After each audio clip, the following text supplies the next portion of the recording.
जय हिंद दोस्तों। आपका क्वेश्चन अगला है। 3 मीटर व्यास वाला एक कुआं, देखिए ये कह रहा है 3 मीटर व्यास वाला एक कुआं है जी, और जो 14 मीटर गहरा है। ठीक, बहुत सिंपल। कह रहा है 3 मीटर ये व्यास है, ये इसका व्यास हो जाएगा। यानी आपका व्यास क्लियर है कि 3 मीटर का है। कितना है? 3 मीटर। इसकी त्रिज्या क्या होगी जी? त्रिज्या जो होगी स्मॉल आर से हम शो करेंगे 3/2, क्योंकि त्रिज्या व्यास की आधी होती है। ठीक है, और ये कुआं है, कुछ ऐसा इसका फिगर होगा जो कितना है, यह 14 मीटर ऊंचाई है। इसकी ऊंचाई क्या है?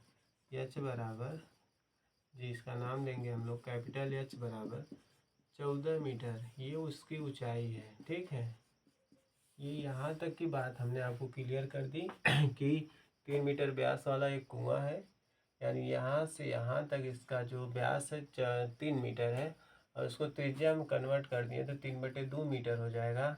या करके देख लेंगे तो 1.5 मीटर भी 3/2 मीटर के बराबर ही होता है, यानी भाग दे दिए। ठीक है, खोजा जाता है। ठीक है, खोदा जाता है। इसके बाद कह रहा है इससे निकाली हुई मिट्टी की 4 मीटर चौड़ी कुएं के चारों ओर वृत्ताकार वलय के रूप में फैलाया जाता है। तो वलय की ऊंचाई ज्ञात कीजिए। It's very simple. देखिए ये कुआं है, ये कुआं का ऊपरी हिस्सा है जो मैं यहाँ पे ऐसे आपको दिखा दे रहा हूँ। ठीक है, थोड़ा सा समझने की कोशिश कीजिएगा। ठीक, ये कुआं का हिस्सा ऊपरी है, मैं फैला दिया। अब कह रहा जो मिट्टी निकाली गई तो इसके आसपास ऐसे 4 मीटर फैला गया। कितना? यानी ये जो पार्ट है 4 मीटर का, समान रूप से 4 मीटर फैलाया गया। 4 मीटर। ठीक है, तो अब आप सोचिए यह दो सकेंद्रीय वृत्त दिख रहे हैं, यह दो सकेंद्रीय वृत्त हो गया। सकेंद्रीय वृत्त का मतलब ये होता है एक ही केंद्र पर स्थित दो वृत्त सकेंद्रीय वृत्त कहलाते हैं। ठीक है, जिसकी त्रिज्याएं असमान हो। जैसे ये देखिए भाई, यहाँ से यहाँ आए तो ये तो कुएं वाला पार्ट था, ये वाला पार्ट, इसकी त्रिज्या 1.5 मीटर हो गई। अब आप जब इसके यहाँ से यहाँ चलेंगे तो यहाँ पाएंगे तो इसकी त्रिज्या क्या हो जाएगी? 1.5, तो यहाँ से यहाँ था, प्लस 4 मीटर ये जुड़ेगा, यानी इसकी वैल्यू जो होगी 1.5 प्लस 4.0, यानी 5.5 मीटर होगी इसकी वैल्यू। तो इसको मैं बोलूँगा बाहरी त्रिज्या। ठीक है, मैं इसको बोल दिया बाहरी त्रिज्या। क्यों बाहरी त्रिज्या? इसलिए बोला गया कि कुएं के अंदर वाले हिस्से से आते आते बाहर में हिस्से चला गया। जो कुएं के अंदर ही हिस्सा 1.4 था और ये चौड़ाई को फेस कर दिया, मतलब चौड़ाई को पार कर दिया, तो 4 मीटर की चौड़ाई उसमें जुड़ जाएगी, बाहरी हो जाएगा। और इसका नाम हम लोग दे देंगे आंतरिक त्रिज्या। आंतरिक त्रिज्या को मैं पहले से स्मॉल आर से नाम दिया, तो स्मॉल आर बराबर 1.5 मीटर। जबकि बाहरी त्रिज्या, भाई बाहर आ गए हो तो थोड़ा बड़ा हो जाएगा, तो कैपिटल आर के नाम से शो कर दिए। ठीक है, आइए अब आप थोड़ा सा दिमाग लगाएंगे तो आपको समझ में आ जाएगा कि इसमें से जो मट्टी निकाल गई तो वलय बन क्या है। तो यानी इस कुएं का जो आयतन कहाँ बदल गया भैया? वलय में बदल गया। तो आयतन का फार्मूला लगाएंगे और वलय का आयतन से मैच करा देंगे, यानी दोनों का आयतन इक्वल होगा। क्यों? क्योंकि यही कुआं का मट्टी इसी वलय में चला गया। ठीक है, तो कुआं वाला आयतन क्या हो गया? वलय का आयतन हो गया।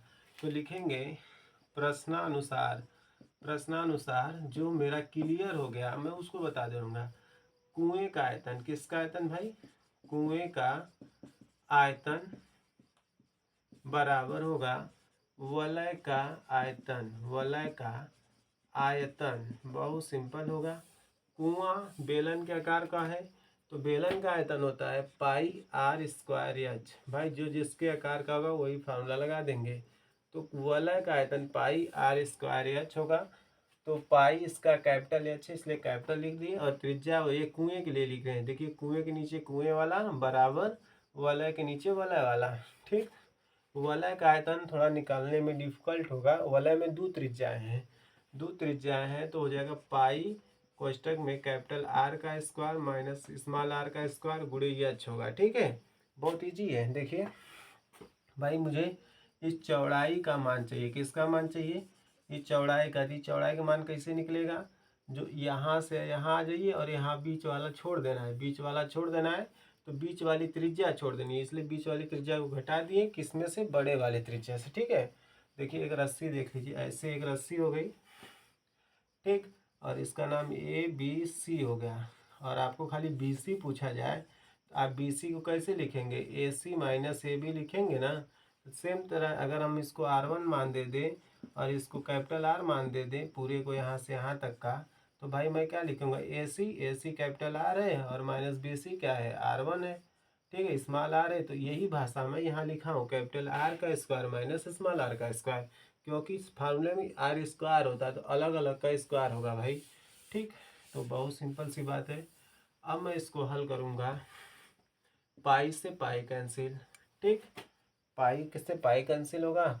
एच का मान रख देंगे 14 जी, 14 हो जाएगा, और यहाँ स्क्वायर इसलिए एक बार और 14 गुणे आर का मान रखेंगे। आर क्या है? 1.5 या 3/2 कर दो, यह भी रख सकते हैं, यह भी, तो 3/2, और इस पे स्क्वायर है तो 3/2 होगा, गुणे एच का मान होगा 14 बराबर। ठीक है, अब एक फार्मूला के हिसाब से इसको हल करेंगे, थोड़ा छोटा हो जाएगा। मेरा फार्मूला होता है A² माइनस B² बराबर, एक में प्लस होता है और दूसरे ब्रैकेट्स में वही सेम माइनस होता है। ठीक है, तो देखिए कैसे रख रहे हैं, जैसे इसको लिख देंगे, एक में R plus small r plus capital R plus small r पहले ब्रैकेट्स में, दूसरे ब्रैकेट्स में होगा capital R minus small r, फिर गुणे एच है, एच उसी तरह रख देंगे। मुझे यही एच ज्ञात करना है। ठीक है, यही वलय की ऊंचाई ही मुझे ज्ञात करनी थी। वलय की ऊंचाई हम स्मॉल एच से दिखा रहे हैं। ठीक है, वलय की ऊंचाई हम लोग क्या मान गए? Small H. ठीक, क्योंकि इस वलय में, मैं माफ कीजिए मैं पहले से भूल गया इसमें लिखना, लिख देंगे माना वलय की ऊंचाई क्या है? ऊंचाई स्मॉल एच है, स्मॉल एच, तो ये फार्मूले में स्मॉल एच लगा है। ठीक है, अब देखिए क्या हो जाएगा, ये इसको हल करेंगे तो इस 7 बार में कट गया, ये जाएगा 3 त्रिक के 9 गुणे के 7 बटे के 2, 3 त्रिक के 9 गुणे के 7 बटे के 2। अब R1 क्या है? R कैपिटल R की वैल्यू, कैपिटल R की वैल्यू क्या है मेरा? 5.5 मीटर, जो पहले मैंने आपको बताया था। फिर प्लस स्मॉल r क्या है जी? स्मॉल r क्या है? 1.5 मीटर। ठीक, ये हो गया। दूसरे में सेम बात माइनस में होगी, 5.5 माइनस स्मॉल r 1.5। ठीक है, ये हो गया। इस फार्मूले के अनुसार इसको तोड़ दे, गुणे एच, बहुत ध्यान दीजिए, तो जाएगा 9 गुणे 7 बटे के 2 बराबर, इन दोनों को जोड़ेंगे, ये 5.5 और 1.5 को, तो 5 5 10 के 0 हाथ में 1, 5 1 6 1 7, 7 आएगा। 7 गुणे क्या होगा? फिर इसको घटाना भी है, देखिए 5.5 में 1.5 घटा भी देंगे तो 0 होगा, और यहाँ पे 4 होगा, तो गुणे 4 होगा, गुणे की एच होगा। ठीक है, इसके बटे 1 ले लीजिए, हल कीजिए।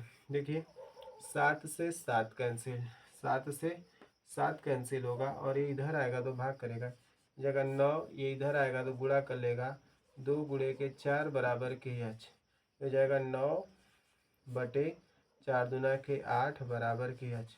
जी दोस्तों, एच का मान होगा 9/8 मीटर। क्या होगा? 9/8 मीटर, यानी जो वलय की ऊंचाई होगी 9.8 मीटर होगी। तो दोस्तों, वीडियो बने रहने के लिए आपका मैं धन्यवाद करना चाहूँगा।